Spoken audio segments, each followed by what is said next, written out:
Pagkikita ni Kathryn at Andrea, viral.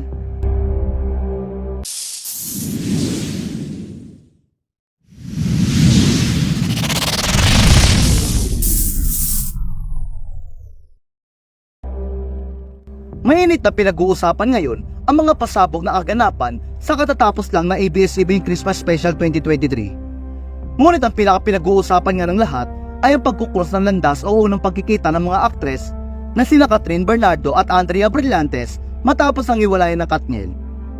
Hindi lingid sa kaalaman ng lahat na nadawit at itinuturong third party sa hiwalayan nila Kathryn at Daniel si Andrea. Ito yung matapos lumabas sa ilang ulat na umano'y palihim silang nakikita ni Daniel. Hindi rin nakatulong sa isyo ang pananahimik ni Andrea hinggil sa mga aligasyong siya ang dahilan ng paghihiwalayan ng Katniel. Kaya naman, inabangan na marami ang pagkikita nila Kathryn at Andrea. At hindi nga magkamayaw ang marami nang mapanood ang viral video ng pagkikita nila Kathryn at Andrea sa ABS-CBN Christmas Special.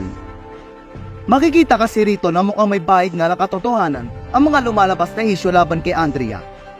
Ito yung matapos hindi sila magpansinan ni Kathryn sa event. Sa ilang video nga na lumutang sa social media, makikita na malayo si Andrea sa pwesto ni Kathryn at Daniel. Ngunit sa isang bahagi ng video kung saan makikita paalis na ang mga artista sa stage, makikita si Andrea na tila umiiwas kay Kathryn matapos siyang lumiko ng daanan. Sa video, makikitang sa kanang bahagi ng stage siya na dadaan si Andrea papunta ng backstage. Ngunit na mapansin nga niyang doon din dadaan sila Kathryn at Daniel, ay biglang lumiko si Andrea at sa halip sumunod sa coaster niya sa senior high na si Cal Echari. Kapansin-pansin na naging pag-iwas ni Andrea dahil na rin sa kanyang body language. Samantala, agad na umani ng maraming reaksyon mula sa netizen ang pagkikita ni Kathryn at Andrea at maging ang pag-iwas ka ni Andrea kay Kathryn. Lalong tumitindi ang haka-haka na guilty nga si Andrea na may mali siyang ginawa kay Kathryn. Ito na rin umano ang posibleng dahilan kung bakit hanggang ngayon ay hindi niya magawang depensahan ang kanyang sarili laban sa issue na third party siya sa hiwalayan ng Katniel.